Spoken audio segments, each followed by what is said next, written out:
सलाम इस प्रोग्राम जागो लाहौर के साथ मैं हूं इस प्रोग्राम की मेजबान सिद्रा मुनीर। उम्मीद है कि आप सब लोग जहां कहीं भी होंगे बिल्कुल ठीक ठाक। आपको बताते हैं फन खताती की अहमियत को उजागर करने के लिए अलहमरा आर्ट्स काउंसिल की काविशें जारी हैं, जबकि 6 रोज़ा तरबियती वर्कशॉप का बाकायदा तौर पर आगाज हो चुका है। तलबा समेत बच्चों और बुजुर्गों ने भी इसमें शिरकत की है। क्या डिटेल्स हैं, रिपोर्ट में देखते हैं।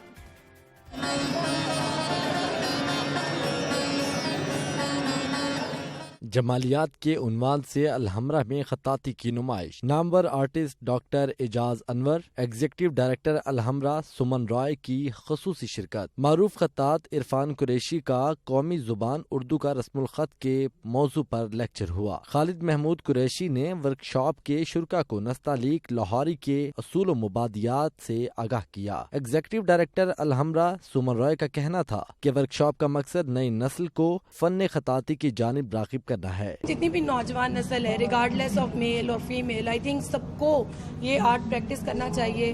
ये एक इबादत भी है और एक फन भी है। शुरका का कहना था कि वर्कशॉप का एहतमाम खुशाइंद है। ये तो बहुत खुशी की बात है जी, यहाँ पे कराई जा रही है क्योंकि ये बहुत पुराना है, सदियों से ये पुराना सारा चलता आ रहा है। अब तो ये जो भी जिन्होंने ये बेड़ा उठाया है, अल्लाह ताला उनको कामयाबी दे, अल्लाह ताला उनको खुश रखे। मैंने काफ़ी पेंटिंग्स बनाई है और अल्हम्दुलिल्लाह काफ़ी ज़्यादा अच्छा फील होता है। इवन हम डिप्रेस फील कर रहे होते हैं, लेकिन रंगों की दुनिया ऐसी दुनिया है कि इंसान को डिप्रेशन से बाहर निकाले। वर्कशॉप 6 रोज तक जारी रहेगी। वर्कशॉप में शिरकत करने वालों को तारीफी असनाद दी जाएंगी। आगे बढ़ते हैं जी, कुछ इंसानी रवैयों की बात करते हैं। हमारे सोसाइटी के जो स्याह पहलू हैं उनकी बात करें तो सुतेलेपन की इंतहा हो गई है। हंजरवाल में कमसिन हानिया उस्मान पर सुतेली वालिदा की जानिब से तशद्दुद किया गया है। 4 दिन तक मासूम बच्ची को बाथरूम में बंद रखा गया, जबकि पुलिस ने वाक़े की FIR दर्ज करके बाकायदा तौर पर अब तफ्तीश का आगाज कर दिया है।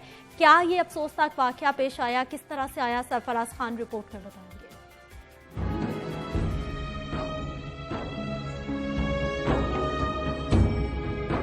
हंजरवाल के इलाके में सुतेली माँ अरूज का सुतेलापन। 4 साला हानिया को 4 रोज तक बाथरूम में बंद रखा, तशद्दुद भी करती रही। पुलिस ने मेडिकल के बाद FIR दर्ज कर ली।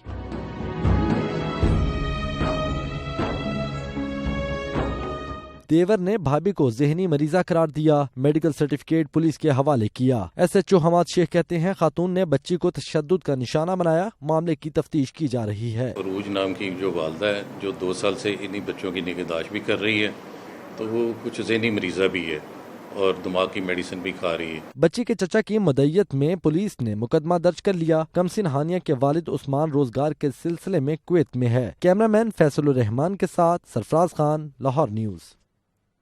ऐसे रिपोर्ट आपने देखी है कि वो कितनी मासूम सी, कितनी प्यारी सी नन्ही अरूज है जिस पे ऊपर जो है वो इस तरह से तशद्दुद किया गया। यकीनी तौर पर ये कोई नफ्सियाती मसला हो सकता है। ये कोई आम एक नॉर्मल बंदा, एक समझ बूझ रखने वाला बंदा या बंदी कभी भी किसी बच्चे पे इस तरह से तशद्दुद नहीं कर सकता कि उस बेचारे को वॉशरूम में बंद कर दे, वो बच्ची रोती चीखती रहे और उसकी कोई भी ना सुने। खैर, हम आगे बढ़ते हैं। एक और मामला, गुजरपुरा ज़्यादती केस 9 सितंबर को ये वक़ुआ रूनुमा हुआ था। आज तकरीबन 19 तारीख हो गई है सितंबर की, लेकिन अभी तक पुलिस की पहुंच से दूर है मरकजी मुलजिम आबिद। पुलिस की 28 टीमों के 112 अफसरान और एहलकार 10 रोज बाद भी इज्तिमाई ज़्यादती केस के मरकजी मुलजिम को गिरफ्तार नहीं कर सके। पुलिस ने इत्तला मिलने पर 5 जगहों पर छापे मारे, लेकिन मुलजिम हर जगह से फरार हो गया। पुलिस ने मुलजिम के 6 मुख्तलिफ ज़ावियों से खाके भी जारी कर दिए हैं और आवाम से भी मदद मांगी जा रही है। क्या डिटेल्स है, क्या पेशरफ्त है, सरफराज खान रिपोर्ट में बताएंगे।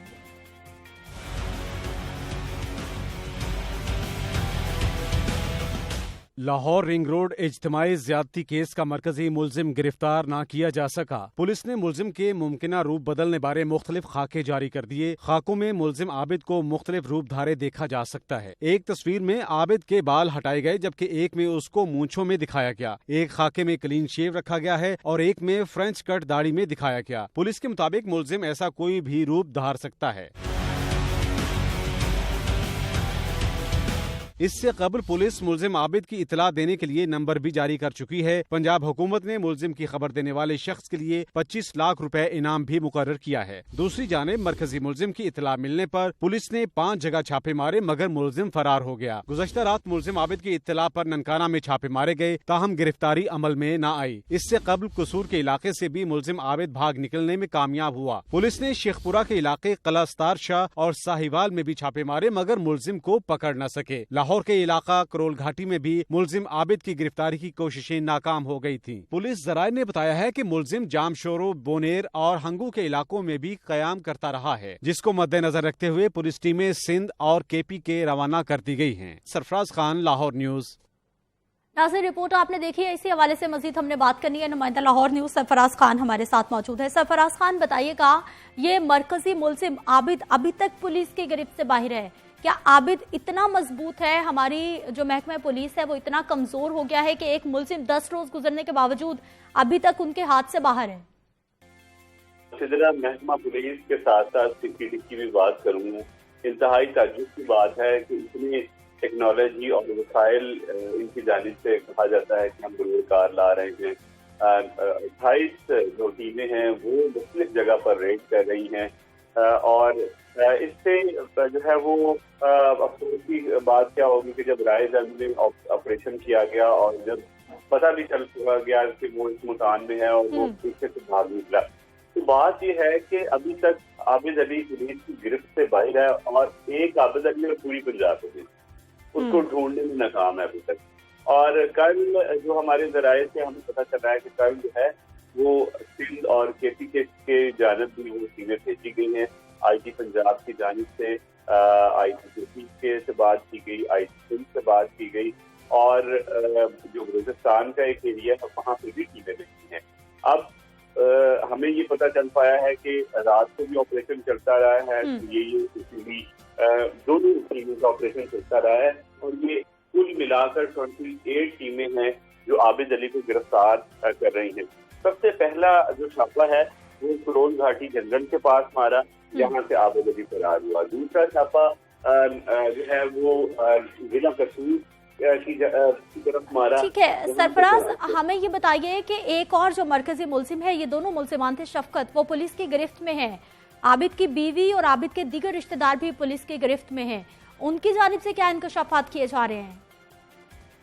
जी, उनकी जानिब से जो आबिद के दीगर दो सहबाब थे उनके मुतालिक जो है वो पुलिस को आगाह किया जा रहा है। गुजरा इससे पहले जो है वो बाला मिस्त्री पकड़ा गया। बाला मिस्त्री जो है वो बीवी की निशानदेही पे पकड़ा गया था। शफकत की उसकी निशानदेही नहीं थी, उसकी बीवी की जानिब से निशानदेही की थी। उसको पूछा गया था कि ये किससे मिलता है, किससे नहीं मिलता, और ये पूरी तरह जो है वो इनसे पूछकर अभी तक जारी है कि कहाँ कहाँ ये जाता है। और इनके बताए हुए पॉइंट पर पुलिस ने रेड की और जब इनके बताए हुए पॉइंट पर पुलिस ने रेड किया तो पुलिस को कामयाबी हासिल हो जानी थी अगर हिकमत अमली जो है वो इनकी मजबूत होती, मजबूत इरादों के साथ किए जाते। लेकिन अभी तक ठीक है, बहुत शुक्रिया सरफराज खान, आप हमारे साथ मौजूद रहे और तमाम तक केस के हवाले से जो पेशरफ्त सामने आई है उस हवाले से भी आपने बताया और ये भी बताया कि अभी तक जो मरकजी मुलजिम आबिद मल्ली कहा जा रहा है वो पुलिस की गिरफ्त से बाहर है, जो कि यकीनी तौर पर हमारे जितने भी सिक्योरिटी इदारे हैं, हमारी महकमा पुलिस है, पंजाब पुलिस है, उनकी कारकर्दगी पर एक सवालिया निशान है कि सारी की सारी पुलिस एक मुलजिम के पीछे लगी हुई है, लेकिन उसके बावजूद वो मुलजिम है या वो कोई छलावा बन चुका है कि पुलिस जो है वो जहां पहुंचती है वो वहां से आगे फरार हो जाता है।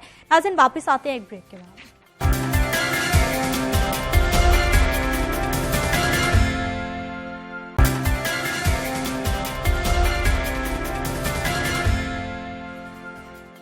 प्रोग्राम में एक बार फिर से आपको खुश आमदीद कहते हैं। नाज़रीन, कुछ बात करेंगे महंगाई के हवाले से, कुछ बात करेंगे हमारी बुनियादी ज़रूरियात ज़िंदगी के हवाले से और सबसे अहम चीज़ आटा, जो कि हर घर की ज़रूरत है, चाहे वो कोई अमीर है चाहे वो कोई गरीब है, उसके घर में आटे की रोटी ज़रूर बननी है। आटे की सूरत हाल जी, हुकूमती कार्रवाइयाँ भी इस वक्त बेअसर दिखाई दे रही हैं। किसी तरह का कोई भी हुकूमत का जो मैकेनिज़्म है वो कामयाब इस वक्त होता दिखाई नहीं दे रहा, क्योंकि आटे की मार्केट की सूरत हाल ये है कि 10 और 20 किलो का जो आटे का थैला है वो मार्केट में कम मिल रहा है, मुकम्मल तौर पर उसकी जो सप्लाई है वो बहाल नहीं है। जबकि दूसरी जानिब दुकानों पर जो खुला आटा बेचा जा रहा है वो 70 रुपये किलो तक फरोख्त हो रहा है। उधर चक्की मालिकान की जानिब से 2 रुपए आटे की कीमत 1 किलो के पीछे मजीद बढ़ा दी गई है, जिसके बाद 74 से 76 रुपए फी किलो आटे की कीमत चक्की मालिकान की जानिब से तय कर दी गई है। ये सारी क्या सूरत हाल है, क्यों है, जबकि हमारी जो गवर्नमेंट है, महकमा खुराक है, महकमा ज़राअत है, उनकी जानिब से ये भी कहा जाता रहा कि इस बार जितना भी टारगेट था गंदम प्रिक्योर करने के हवाले से उसको मुकम्मल किया गया है, किसी तरह का कोई मसला नहीं आएगा। और जब से नई गंदम की कटाई हुई है हम तब से ही मसाइल देख रहे हैं। राना फाहद हमारे साथ मौजूद है, उनसे जान लेते हैं। राना फाहद, बताइए आटे की क्या सूरत हाल में मार्केट में?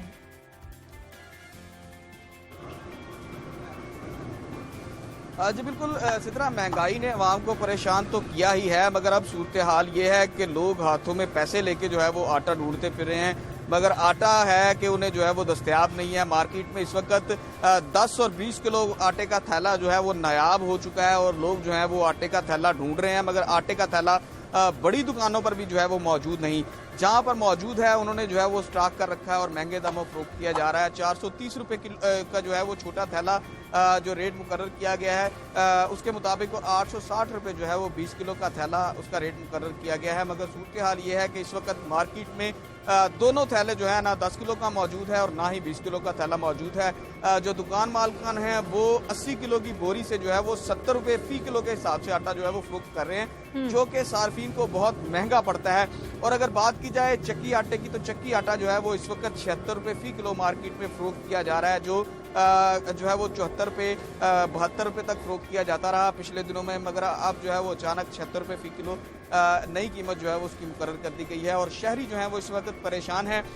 जो दुकानदार हैं उनका कहना है जी फ्लोर मिल्स की जानिब से उन्हें जो है वो आटे की सप्लाई नहीं दी जा रही, जिसके बायस जो है वो इस वक्त आटे का बहरान पैदा हो गया। और जो फ्लोर मिल्स मालकान है उनका कहना है कि सरकारी गोदामों से जो है वो उन्हें 6000 टन गंदम जो है वो उसकी सप्लाई कम की गई है, जिसके बायस इस वक्त ये सूरत हाल पैदा हुई है। और चक्की मालकान का भी यही रोना है, उनका कहना है कि जी 2400 रुपए मन जो है वो गंदम ओपन मार्केट में फरोख्त की जा रही है। यही वजह है कि आटे की कीमत जो है वो बढ़ाई गई है। राना फहद, अब हमें ये बताइए कि ये जो चक्की वाले आटा महंगा कर देते हैं, चक्की आटे की कीमत कौन मुकर्रर करता है? और अगर मार्केट में 70 रुपए आटा बिक रहा है आम मार्केट में, उसकी कीमत कौन तय करता है?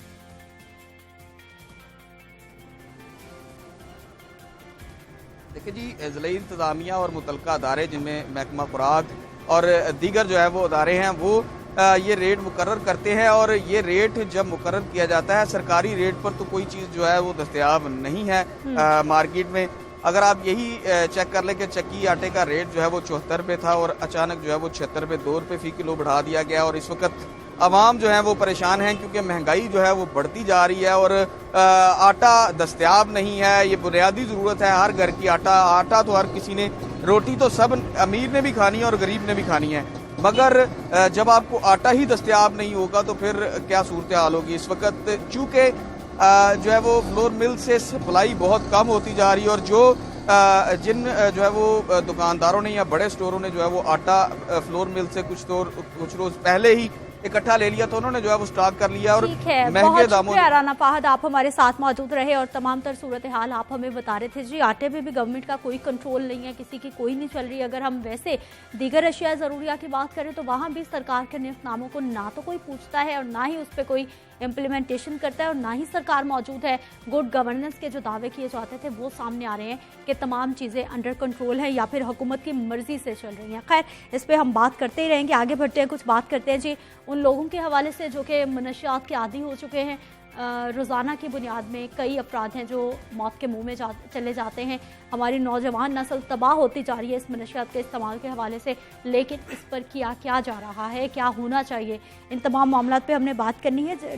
ड्रग एडवाइजरी ट्रेनिंग हब की जानिब से बाकायदा एक रिपोर्ट जारी की गई है जिसमें गंभीर इंकशाफात भी किए गए हैं कि ये जो नशे जैसी लानत है ये हमारी सोसाइटी को किस तरह से दिमक की तरह चाट रही है। इसी पे बात करेंगे जी। हमारे साथ मौजूद होंगे सैयद जुल्फ़कार हुसैन साहब हैं, कंसल्टेंट है आप इंसदाद मनशियात मुहिम के। इस प्रोग्राम में आपको खुश आमदीद कहते हैं। शुक्रिया। जुल्फ़कार साहब, रिपोर्ट खासी ख़तरनाक एक बार फिर से आई है कि मनशियात ऐसी लानत कि कंट्रोल की बजाय आउट ऑफ कंट्रोल हो रही है। बहुत शुक्रिया जी, आपने पहले भी मुझे ना बुलाने के बावजूद भी अपने प्रोग्राम में ख़ासकर हमारी रिपोर्ट्स का जो जिक्र करती रही हैं। अभी जब लॉकडाउन था तो लॉकडाउन में ये बात सामने आई कि सारे अफराद जितने भी माशरे के अंदर रहने वाले इस डर और खौफ के घरों के अंदर चले गए। शाहरा कायदे-ए-आज़म मार रोड के ऊपर मुख्तलिफ चौक और चौराहों में वो ही ड्रग एडिक्ट्स जो भीख मांग रहे थे, उनको कोई भी पैसे देने वाला नहीं था। हमने प्लान किया कि क्यों नहीं इनके लिए कोई खाना या पानी का अरेंज किया जाए। हमने मुख्तलिफ पॉकेट सेलेक्ट किए और वहाँ फिर हम हफ्ते में 3-4 बार इनको खाना और पानी हमने देना शुरू किया।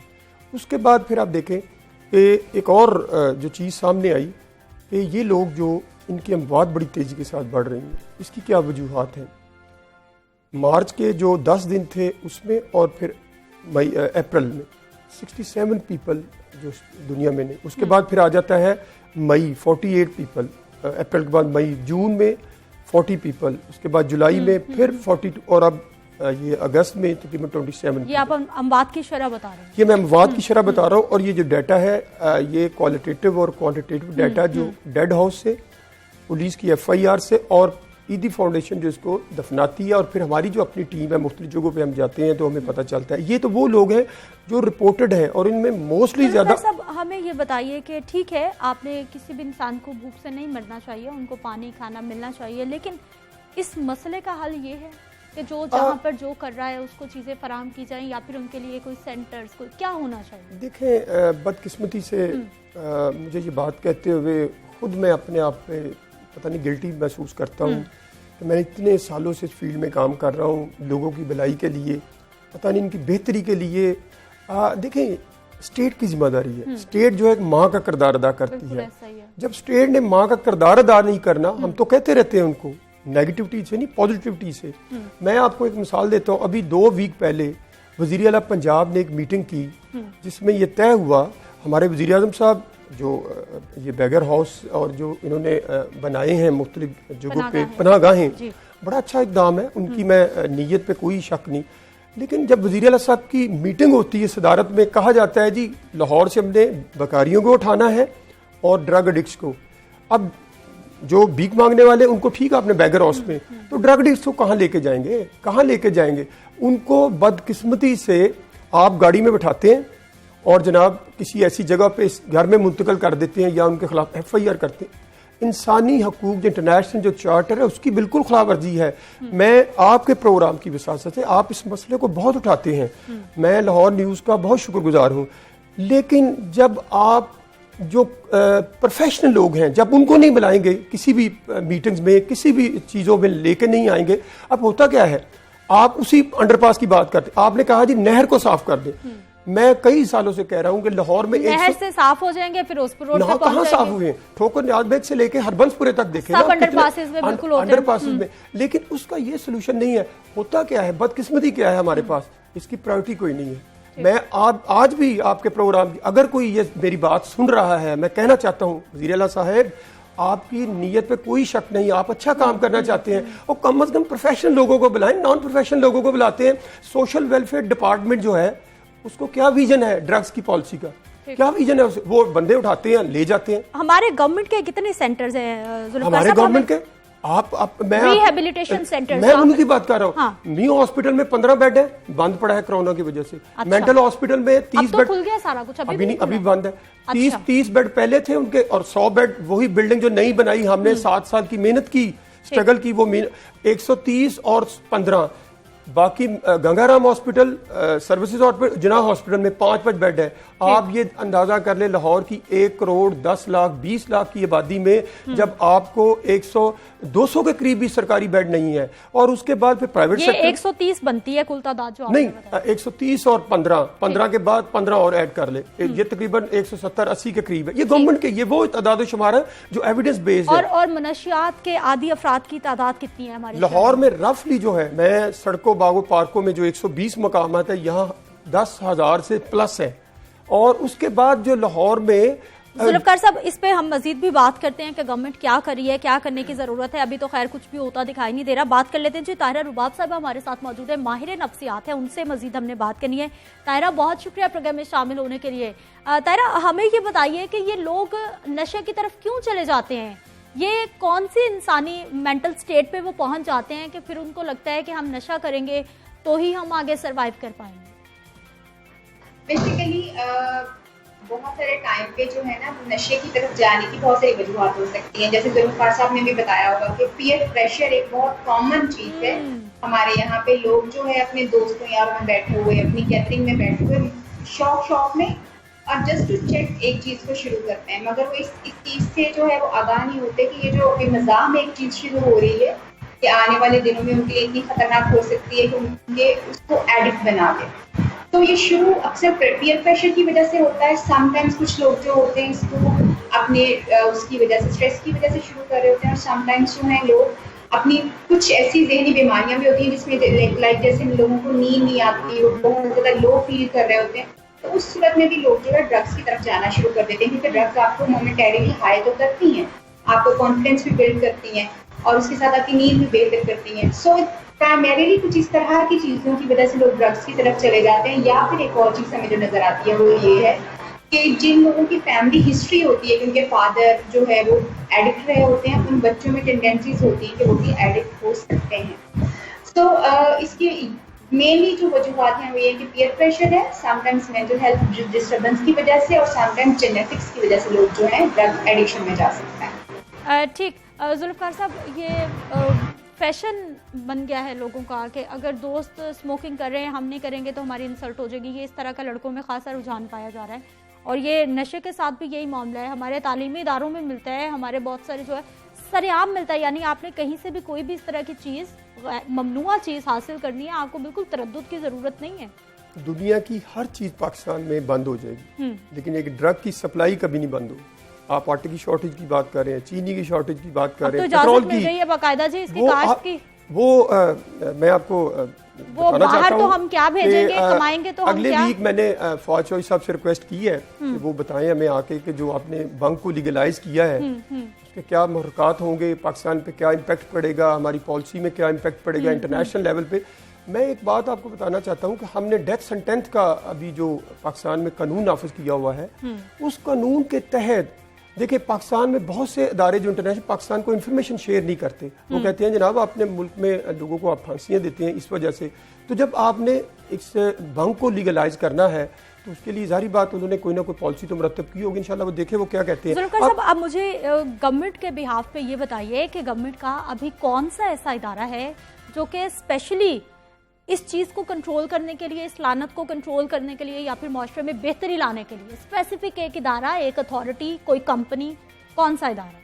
देखिए इसमें दो चीज़ें आ जाती हैं। सप्लाई रिडक्शन एक अलग इशू है एंड डिमांड रिडक्शन एक अलग इशू है। सप्लाई रिडक्शन में जो लॉ इन्फोर्समेंट का रोल है वो ANF, police, excise and taxation उन्होंने करना है, वो कर रहे हैं, लेकिन एज ए वो ओरिजिनल अथॉरिटी कोई नहीं है। इनकी मैं बात कर रही हूं। मैं ये रिक्वेस्ट करना चाहता हूँ गवर्नमेंट से, इसके लिए पंजाब में जिसने आपने फूड अथॉरिटी का क्या मामले में लाया, इसने एंटी ड्रग्स नारकोटिक अथॉरिटी कोई ऐसी नहीं है। अभी ये भी जो काम मैं बता दूं, ये भी काम लाहौर हाई कोर्ट की डायरेक्शन पे हो रहे हैं, जिसमें हेल्थ प्रोफाइल तैयार हो रहा है स्कूलों, कॉलेज, यूनिवर्सिटियों में। उसके बाद जेलों के अंदर हर जाने वाला कैदी है उसका ड्रग टेस्ट लाजमी है। उसके बाद जेलों के अंदर 2 हॉस्पिटल बन रहे हैं ड्रग एडिक्ट्स के लिए, उनके लिए शनाख्ती कार्ड नहीं बना हुआ था वो बना रहे। ये सारी चीजें ये है कोर्ट की डायरेक्शन से। आपके अंदर आप पॉलिसी एक ऐसी बनाएं, एक अथॉरिटी बनाएं जो इंडिपेंडेंट हो और जिसको अख्तियार दिया जाए को वाकई वो चीजों को चैनलाइज करे। हम लॉ इन्फोर्समेंट की बात नहीं कर रहे, हम सड़कों, बागों, पार्कों पे पड़े लोग उनको उनकी रिहायश की बात कर रहे हैं। मजीद इस पे बात करते हैं। ताहिरा साहबा, हमें ये बताइए कि ये इंसान को मेंटली, फिजिकली किस तरह से तबाह कर रहा है ये नशे की आदत जो नौजवान अपने साथ लिए फिर रहे हैं? बेसिकली इसमें होता ये है कि जब कोई भी ड्रग का एडिक्ट होता है, एक बात हमें बहुत क्लियरली समझने की जरूरत है। जुल्फकार साहब ने बहुत खूबसूरती से बयान किया है कि फवाद साहब ने ड्रग्स को लीगल कर दिया है, तो इसकी कुछ न कुछ कानून भी वो इस पे वाज़ा करें।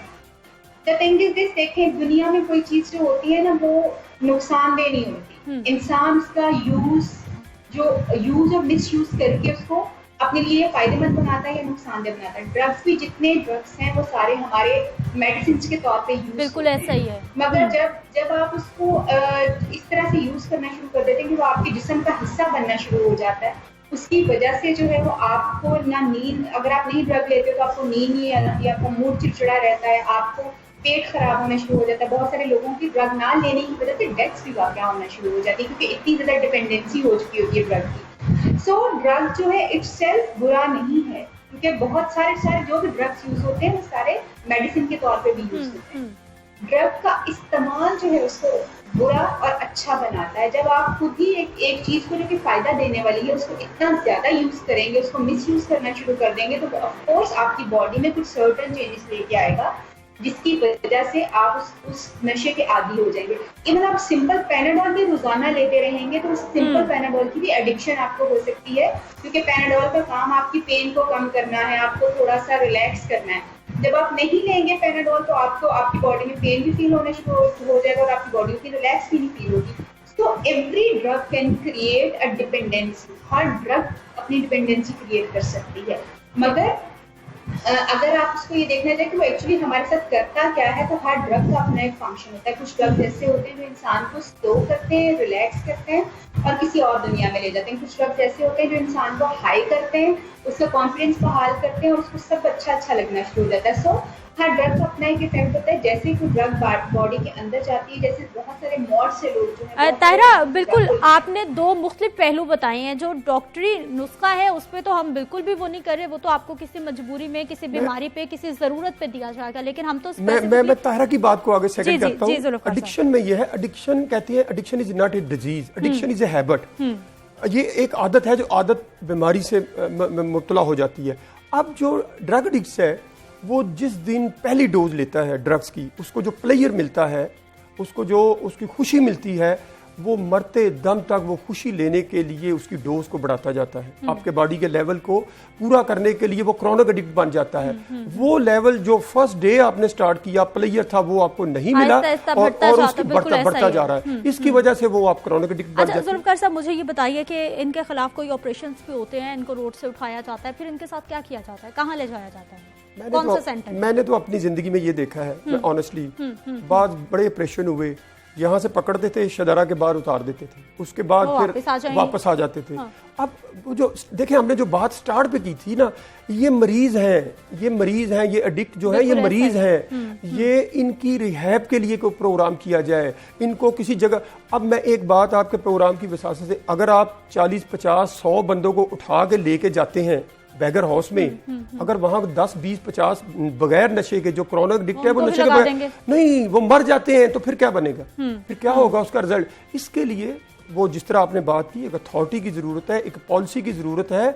हमें सर जोड़ के बैठना है, काम करना है। मैं उस दिन प्राइम मिनिस्टर साहब की लाहौर में तकरीर सुन रहा था, वो कह रहे थे कि मैं जब लाहौर में एंटर होता था रावी पे, तो रावी शुरू होने के बाद दाता दरबार तक दाएं बाएं लोग सड़कों पे पड़े रहते थे, वो मनशियात के आदि थे और अभी भी हैं। तो मेरी ख्वाहिश थी कि मैं ऐसे पनाहगाहें बनाऊं। खुदा के लिए वो पनाहगाहें जो बन रही हैं वो इनके लिए भी कुछ बना दें, इनके लिए बना दें, इनके लिए कोई दवाई के लिए। इनको तो डॉक्टर्स की जरूरत है, इनको तो माहिर नफ्सियात की जरूरत है। बिल्कुल ऐसा ही है। ताहिरा रुबाब, हमें ये बताइए कि ये जितने भी लोग हैं जो कि इस एडिक्शन में पड़ जाते हैं, इब्तदाई तौर पर इनके मिजाज में क्या तब्दीलियां आती हैं? क्योंकि पेरेंट्स को भी नजर रखने की बहुत जरूरत है। कैसे पहचाना जा सकता है कि आपका बच्चा किसी गलत एक्टिविटीज में जा रहा है? सबसे पहले तो आप ये नोटिस करते हैं कि आपके बच्चे के रवैयों में क्या तब्दीली आई है। हो सकता है उसको चिड़चिड़ापन और गुस्सा बहुत ज्यादा आना शुरू हो गया, हो सकता है वो आइसोलेशन में जाना शुरू हो गया, यानी अकेला ज्यादा रहता हो, अपने दोस्तों के साथ उसका मिलना जुलना जरूरत से ज्यादा बढ़ चुका हुआ हो, उसकी आंखें आप देख सकते हो मोस्ट ऑफ द टाइम जो है वो रेड हो सकती हैं, उसकी जो चाल ढाल होती है वो स्लविश हो सकती है, यानी इम्बैलेंस कोऑर्डिनेशन उतनी ज्यादा जो है उसकी चाल ढाल में नहीं हो सकती। तो बात करते करते या तो रुक जाएगा या सोचना जो है शुरू करेगा और उसको टाइम लगता है कि वो बात करे। इसी तरह से समटाइम्स ऐसा होगा कि वो इतनी कुछ जो ड्रग्स आपको बहुत एक्टिव करते हैं उसमें आपको लगेगा कि ये अनयूजुअल बिहेवियर कर रहा है, कि ये पहले से ज्यादा अच्छा बिहेव करना शुरू हो गया, ये पहले इस तरह का नहीं था। मसला ये होता है कि वो ड्रग्स जो कि आपको हाई करते हैं, जो आपके अंदर कॉन्फिडेंस पैदा करते हैं, लोगों को लगता है कि वो कॉन्फिडेंस पैदा करते हैं, जबकि वो टेम्परेरी होता है, बिकॉज वो एडिक्शन की वजह से उनको ऐसी चीजें फील शुरू हो रही होती है। वो ड्रग्स जो कि थोड़ा सा पॉजिटिव चेंज इंसान के अंदर लेके आते हैं, उन पॉजिटिव चेंजेस को लोग लेने के लिए ड्रग्स लेते हैं। उन ड्रग्स के इफेक्ट को मॉनिटर करना ज्यादा मुश्किल इस तरह से हो जाता है क्योंकि बंदा पहले से ज्यादा अच्छा हो जाता है, तो फैमिली उस तरह से उसको आइडेंटिफाई नहीं कर पाती। आप उसकी सफाई सुथराई को देखें, बच्चे जो हैं या जो लोग एडिक्ट हो जाते हैं अपनी सफाई सुथराई की तरफ बिल्कुल ध्यान नहीं देते। भूख उनकी बिल्कुल खत्म हो चुकी है, वेट में बहुत मार्क्ड आपको डिफरेंस नजर आता है कि वेट कम बहुत ज्यादा होना शुरू हो जाता है। और फिर उसके अलावा नींद उनकी बहुत ज्यादा डिस्टर्ब हो रही होती है, डे स्केड्यूल उनके डिस्टर्ब होना शुरू हो जाते हैं, जॉब अगर वो करते हैं तो वो मिस होना शुरू हो जाते हैं। इस तरह की चीजें बहुत प्रोमिनेंट नजर आना शुरू हो जाती है जो लोग एडिक्ट होते हैं। और आप फिर उसी चीज को मॉनिटर करते हुए उसको किसी भी प्रोफेशनल हेल्प की तरफ जो है वो लेके जा सकते हैं। जुल्फकार साहब, ठीक, जुल्फकार साहब हमें ये बताइए कि आप क्योंकि क्लोजली इसको मॉनिटर करते हैं, देखते हैं, कोई थोड़ा बहुत इस तरफ तवज्जो, कोई थोड़ी बहुत इस तरफ के हमने कुछ काम करना है, कोई प्लान के हमने इस मामले को भी ठीक करना है? अल्लाह करे, मैं तो दुआ करता हूँ, अल्लाह करे कोई ना कुछ चीजें, मैं अभी भी दुआ करता हूँ। देखिए, आप जब इस रोड पे आती हैं, लाहौर शहर के जो एक हम कल्चरल हब है हमारा, जब उसकी हर सड़क पे, हर चौक और चौराहे में वो एडिक्ट होंगे, वो कसूर एडिक्ट का नहीं है, वो तो बदकिस्मती से, हालात की वजह से, दोस्तों की वजह से, मजबूरियों की वजह से, डिप्रेशन की वजह से, बेरोजगारी की वजह से, वो तो बेचारा नशे के लिए वो सड़कों पे आ जाता है। सप्लाई इतनी आसान क्यों? मुश्किल है लाहौर में? अगर मैंने आपको कहा कि दुनिया की हर चीज बंद हो सकती है, कोई ड्रग्स नहीं। अगर आप हीरोइन का इस्तेमाल कर रहे हैं, वो बंद हो गई है।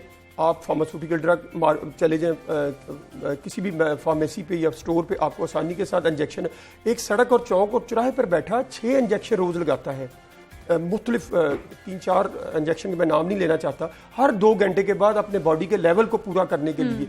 अब जो अमवात हैं उनकी रीजन क्या थी? उनकी रीजन ये है, अगर आप ओवरडोज कर रहे हैं, अगर आपने 5 से 8 इंजेक्शन लगा लिए, आप हेपेटाइटिस भी तो कितना कॉमन है, उन्होंने नई सिरिंज थोड़ा खरीदनी है, उनको तो जहां से जो उनके अंदर वो ए से लेके तमाम बीमारियां, hepatitis, HIV, AIDS, blood pressure, sugar, TB, हर कोई बीमारी है। आप देखें उनकी टांगे इंजेक्शन कितनी स्वेलिंग है, बाजू स्वेलिंग है, वो तो अपने बिस्तर लगा के उसी जगह पे लेटे हुए हैं, ना उनको पूछने वाला, घर वालों का नहीं पता। ये वो लोग जिनकी रिपोर्ट हम शाया कर रहे हैं, ये वो लोग हैं जिनका अता पता ही कोई नहीं है। पुलिस भी कोशिश करती है, लावारिस लोग हैं जो बेनाम, किसी का पता कोई नहीं है, किसका बच्चा है, किसका बेटा, किसका बाप, कोई पता नहीं, उसको दबा दिया जाता है। ताहिरा, इतना अहम, इतना संगीन मामला है, हमारे जो नौजवान है, हमारा जो मुस्तकबिल है, उसका मामला है, कैसे ठीक हो सकता है?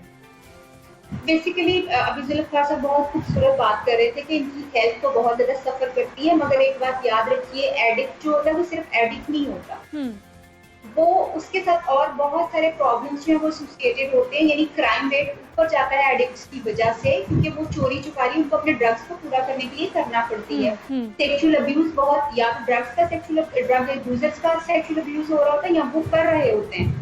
तो बहुत सारी चीजें जो है इसके साथ एसोसिएटेड है, ये सिर्फ ड्रग अब्यूज नहीं है, इसको हमें अपने ज़हन में जरूर रखना पड़ेगा कि एक चीज को हम अटेंड नहीं करेंगे, हम बहुत सारे मल्टी डिसिप्लिनरी हमें चीजों की जो है वो जरूरत पड़ सकती है। जुल्फकार साहब बहुत अच्छा काम कर रहे हैं, ये लोग अदारों में जाके, तालीमी अदारों में ड्रग फ्री उनको करने की कोशिश कर रहे हैं। Basically awareness is the only की, जिसकी वजह से हम यूथ को जो इसके बारे में एजुकेट करके ड्रग्स से उनको बात रखने की कोशिश कर सकते हैं। और अगर खुदा न खास्ता कोई बच्चा, कोई नौजवान इस लत में चला जाता है, तो फिर उसका टाइमली अगर ट्रीटमेंट हो जाए और बेहतर ट्रीटमेंट हो, क्योंकि फैमिली समटाइम्स जो होती है एडिक्ट से इतनी ज्यादा तंग आई हुई होती है कि वो तो ये मिन्नतें कर रहे होते हैं कि बस ये आप इसको हमारी जान इससे चढ़वा दें, इसको ले जाए, और समटाइम्स बहुत ही क्रूअल बिहेवियर्स फैमिली के नजर आते हैं। अगर आप किसी एडिक्ट को ठीक करना चाहते हैं तो आपको एडिक्ट के साथ साथ उस इंडिविजुअल के साथ साथ आपको उसकी फैमिली को भी एजुकेट करना पड़ता है, उनका भी ट्रीटमेंट करना पड़ता है।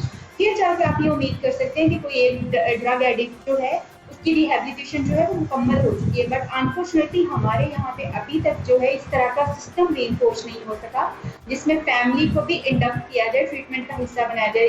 यूजुअली लोग ये करते हैं कि सिर्फ मरीज को अनविलिंगली ट्रीटमेंट सेंटर में ठीक ले जाते है, हैं। बहुत मरीज शुक्रिया जो है ताहिरा वो रुबाब प्रोग्राम में शामिल होने के लिए। जुल्फ़िकार साहब बहुत शुक्रिया प्रोग्राम में शामिल होने के लिए, इतने अहम मामले पे आवाज़ उठाने के लिए। लेकिन बात वही है कि जब तक गवर्नमेंट की जानिब से कोई सख्त स्टेप नहीं लिए जाएंगे, कोई इदारे नहीं बनाए जाएंगे, रिहैब सेंटर्स नहीं बनाए जाएंगे, तब तक अगर ऑपरेशंस भी होते हैं तो फिर उन ऑपरेशंस के कुछ भी नताइज सामने नहीं आएंगे। यहाँ पर वक्त एक शॉर्ट ब्रेक का, हमारे साथ रहिए।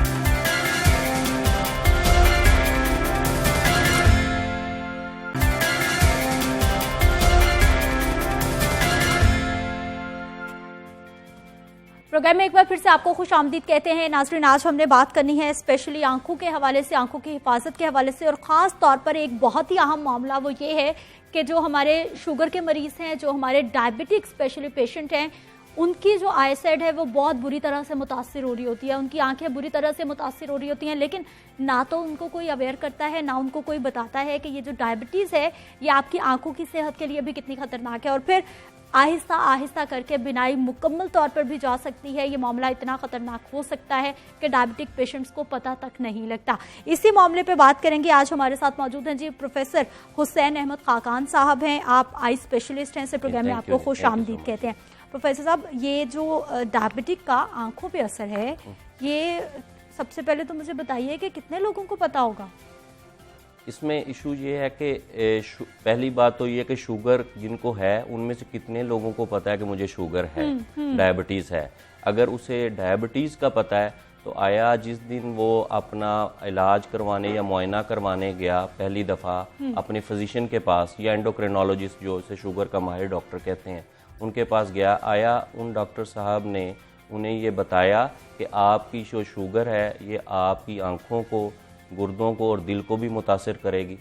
अगर नहीं बताया तो ये उन डॉक्टर साहब की जिम्मेदारी है कि वो उस मरीज़ को फ़ौरन रेफ़र करें आई स्पेशलिस्ट के पास, स्पेशली आँख के पर्दा बसारत के माहिर के पास, ताकि वो उसकी आंखों का मुआयना हो सके और फ्यूचर में उसकी आंखों की जो बीमारी है उसको शुगर की वजह से उसको प्रिवेंट किया जाए, उसकी प्रोग्रेशन को रोका जाए और उसको इलाज किया जाए। अच्छा डॉक्टर साहब, कितने % होंगे जो फिजिशियंस हैं या फिर जो डॉक्टर्स हैं जो बताते होंगे? क्योंकि मैंने नहीं सुना कि कभी किसी डायबिटिक पेशेंट को ये कहा गया हो कि भाई आपकी आंखें भी ख़राब हो सकती हैं, इसकी वजह से आप एक बार अपनी आंखों का भी चेकअप करा लें। इसमें अलमिया यही है कि जिस तरह आप कह रही हैं तो यही ओवरऑल पॉपुलेशन का भी एनालिसिस यही है कि किसी बहुत कम फिजिशियंस हैं जो बताते हैं। देखिए आम पॉपुलेशन में लिटरेसी रेट इतना कम है कि वो खुद नहीं जान सकते कि आया शुगर की बीमारी उनकी आंखों को मुतासर कर सकती है, लेकिन एटलीस्ट जो डॉक्टर फिजिशियन है या फैमिली फिजिशियन है जो इलाज कर रहा है वो तो ज़रूर जानता है कि आया शुगर से इसकी आंखें मुतासर हो सकती हैं, तो उसको रेफर किया जाए ताकि वो आई स्पेशलिस्ट के पास जा सके। इसमें जो सबसे इम्पॉर्टेंट चीज़ जो जानने वाली वो ये है कि शुगर की बीमारी भी दो तरह की होती है, एक अर्ली एज में होती है और एक बड़ी उम्र में होती है। अब जिन लोगों में अर्ली एज में बीमारी होती है वो लोगों में अगर बीमारी कंट्रोल रहे तो उन्हें एटलीस्ट बीमारी शुरू होने से 5 साल के अंदर अंदर पहला आंख का मुआयना करवाना ज़रूरी है। लेकिन ये मैं जोर इस पे दे रहा हूँ कि अगर शुगर का मर्ज कंट्रोल रहे, शुगर का मर्ज का कंट्रोल जो आम पब्लिक में हम सुनते हैं वो ये है कि मैंने डॉक्टर साहब से दवाई ले ली है, अब मैं मुबर्रा हूँ हर चीज़ है। ये नहीं है। जिस तरह आप सर दर्द की दवाई लें और सर दर्द ठीक ना हो तो आपकी दवाई का कोई फ़ायदा नहीं। इस तरह अगर शुगर की अद्वियात आप ले रहे हैं और शुगर नाश्ते से पहले और नाश्ते के 2 घंटे बाद की कंट्रोल नहीं आ रही, नॉर्मल रेंज में नहीं आ रही, तो आपके शुगर के इलाज का कोई फ़ायदा नहीं हो रहा। तो आपको उस दवा को मज़ीद डिस्कस करके अपने फिजिशियन के साथ अरेंज करके उसको मजीद दवा की मिकदार को बढ़ाएं, दवा को चेंज करें। अच्छा डॉक्टर साहब, अब हमें ये बताइए कि जैसा मैंने प्रोग्राम के इंट्रो में भी मैंने कहा कि ये इतनी डेंजरस हो सकती है कि आपकी परमानेंट बिनाई भी जा सकती है। ये आगाज कब से होता है और फिर कितना वक्त लगता है कि ये इतनी खतरनाक सूरत हाल पे पहुंच जाती है? जी इस तरह है कि अगर मैंने जैसे कहा कि शुगर की टाइप 1 और टाइप 2 में आगाज तो जिस दिन पेशेंट को टाइप 1 डिजीज हुई है शुगर का, उसके 5 साल के अंदर अंदर एक मुआयना होना चाहिए। और टाइप 2 वाले को जिस दिन बीमारी का आगाज उसे हुआ है या पता चला इलाज, उस दिन ही आंखों का मुआयना होना चाहिए। अब इसकी प्रोग्रेशन क्या है? हमारे मुल्क में एक तो शुगर का मर्ज बहुत ज्यादा बढ़ रहा है तेजी से, और उसकी ऑब्वियसली कॉम्प्लिकेशन जो है आंखों की बीमारी है। और उसके बढ़ना किस तरह है? उसने बढ़ना, अगर तो शुगर का मर्ज कंट्रोल रहता है तब भी आपको 1 साल बाद अपनी आंखों का मुआयना करवाना जरूरी है। अगर शुगर का मर्ज की वजह से आंख के पर्दे पे असरात आना शुरू हो जाते हैं, जिसे हम कहते हैं माइल्ड एनपीडीआर, मीन शुरू की स्टेज का पर्दे पे नुकसानात शुरू होना, उसमें 4 से 6 महीने में मुआयना करवाना जरूरी है। लेकिन जब आंख के पर्दे के दरमियानी हिस्से में सो जाना शुरू हो जाए और आंख के पर्दे पे खून की नालियाँ, एबनॉर्मल खून की नालियाँ बनना शुरू हो जाएं, तो तब मरीज को मैक्सिमम 4 महीने और मिनिमम 2 से 3 महीने में मुआयना करवाना जरूरी है। डॉक्टर साहब मुझे ये बताइए, अब ये पता कैसे चलेगा? अब कुछ लोग हैं जिनको ये भी नहीं पता कि वो डायबिटिक हैं, वो ठीक चल रहे हैं, उनके क्या साइन एंड सिम्टम्स आएंगे? आंखों में अंधेरा आएगा, क्या होगा कि उनको पता चलेगा कि अब ये मामला खराब हो? अच्छा, इसमें मैं जो बात यह है कि बहुत सारे लोगों को पता नहीं है जी। मैं आपको एक सिंपल सी एग्जांपल देता हूं कि एक मरीज हमारे पास आता है, वो कहता है मेरी आंखों की बीनाई कम हो गई है, मुझे लगता है सफेद मोतिया आ गया या ऐनक का नंबर है। बिल्कुल। और जब हम उसको मुआयना करते हैं तो ना उसके लिए कोई ऐनक का नंबर तजवीज़ हो रहा होता है और ना सफेद मोतिया होता है। जब उसकी पुतली को फैला के आंख के पर्दा बसारत का मुआयना हम करते हैं तो देखते हैं उस पर मीन खून की नालियाँ बनी हुई है, खून रिस चुका है और आंख के पर्दे के दरमियानी हिस्से में सोज आ चुकी है। और हम क्या कहते हैं, हमारे पहला ख्याल आता है कि इसको डायबिटीज़ है, उससे पूछते हैं कि शुगर है, वो कहता है जी नहीं मुझे तो कुछ भी नहीं है, मैं तो बिल्कुल हट्टा कट्टा बिल्कुल ठीक हूँ। तो जब हम उसे कहते हैं कि शुगर का टेस्ट करवाओ और उस दिन पता चलता है तो उसको शुगर है, और अब उसको जो शुगर है वो डायबिटीज़ है, वो पता नहीं 1 साल से है, 2 साल से या 3 साल से है। उस बेचारे के कम इल्मी की वजह से उसे यही नहीं पता कि मुझे कब से ये बीमारी है। अच्छा डॉक्टर साहब, ये इतनी खतरनाक आप सूरत हाल बता रहे हैं, तो फिर ये किस हद तक काबिल इलाज होती है? अच्छा, इसमें यह है कि अगर आपको शुगर का मर्ज लाहक हुआ है और आप ईयरली मुआयना करवा रहे हैं जी, और ईयरली मुआयना आप करवा रहे हैं आई स्पेशलिस्ट से और आपका शुगर का मर्ज कंट्रोल है, तो फिर अलामत तो जाहिर होंगी। ये नहीं है कि आंख में अलामत जाहिर ना हो, वो होंगी, लेकिन उनका वक्तन फ़ौक्तन इलाज होता रहे तो आंख की बीनाई बची रहती है। लेकिन अगर आपको शुगर का मर्ज है और अलामत शुरू हो गई हैं और आपका शुगर का मर्ज कंट्रोल नहीं है, जिसकी मैं सबसे ज़्यादा जोर दे रहा हूँ, तो तब अलामत जाहिर हो गई हैं और आप उसका इलाज नहीं कर रहे, तो इसकी वजह से जो बीनाई जा रही है उसके वापसी के कम इम्कानात होते हैं। और ये मीन अगर आप एक जर्नल सेंस में साइंटिफिक बेस पे नहीं, मैं बात कहूँ कि अगर किसी को 3 या 4 साल से शुगर है और वो कंट्रोल नहीं है तो उसकी मेरा ख्याल है 50-60% बीनाई जा चुकी होती है और जिसका रिवर्स वापसी मुमकिन नहीं होती। जबकि शुरू में अगर आप इलाज करें तो इलाज सस्ता भी है, इलाज से बीनाई 100% भी रहती है और पेचीदगी नहीं होती। लेकिन जब कंट्रोल नहीं होगा शुगर का और इलाज भी आंखों के पर्दा बसारत का नहीं होगा जो शुगर की वजह से हो रहा है, तब इलाज पेचीदा, मुश्किल, महंगा और उससे बीनाई की वापसी के इम्कानात भी बहुत कम हो जाएंगे। डॉक्टर साहब हमें ये बताइए, आपके पास कितने पेशेंट्स ऐसे आते हैं जो आके आपको ये कहते हैं कि मैं डायबिटिक हूँ और मैं अपनी आंखों का मुआयना कराना चाहता हूँ? इन सेंस अगर आप कहें तो हार्डली 1 in 100, मीन 100 में से 1 मरीज होगा जिसको ये पता है कि मुझे शुगर है और मैंने आंखों के डॉक्टर को अपने पर्दा का मुआयना करवाना है। अदरवाइज तो नहीं। अदरवाइज हमारे पास जो 99% पेशेंट्स आते हैं वो वही हैं जो आते हैं, उनको किसी ने नहीं बताया कि आपको शुगर तो है, लेकिन ये नहीं पता कि शुगर की वजह से आंखें मुतासर, वो आते हैं जी बीनाई कम हो गई है, और जिस दिन बीनाई कम होती उस दिन बेचारों को पहले दिन पता चलता है कि जो बीनाई कम हुई है ये मेरे शुगर के कंट्रोल ना होने की वजह से, और मेरा शुगर का कंट्रोल करना कितना ज़रूरी था। मैं बार बार जोर इस बात पे दे रहा हूँ कि शुगर का कंट्रोल होना, शुगर की दवाई लेना शुगर का इलाज नहीं है, शुगर की दवाई से शुगर का प्रॉपर कंट्रोल होना ये शुगर का इलाज है। और उसके साथ सालाना आंख के पर्दा बसारत का मुआयना पहले दिन से, जिस दिन शुगर का मर्ज डायग्नोज हुआ उस दिन से करवाना ये उस मरीज पे फर्ज है। बहुत शुक्रिया प्रोफेसर हुसैन अहमद खाकान साहब प्रोग्राम में शामिल होने के लिए और इतनी अहम इंफॉर्मेशन हमारे साथ, हमारे देखने वालों के साथ शेयर करने के लिए कि अगर खुदा ना खास्ता आप डायबिटिक पेशेंट हैं तो फौरी से पहले जाके अपने आई स्पेशलिस्ट से अपनी आंखों का मुआयना कराएं। नाज़रीन, मुझे आपने इजाजत देनी है क्योंकि प्रोग्राम का वक्त इख्तिताम को पहुंच चुका है। कल हमारी मुलाकात नहीं होगी, आप देख पाएंगे बिल्कुल इसी टाइम पर बेस्ट ऑफ जागो लाहौर। पीर की सुबह फिर से मिलते हैं। अपना ख्याल रखिएगा। अल्लाह निगहबान।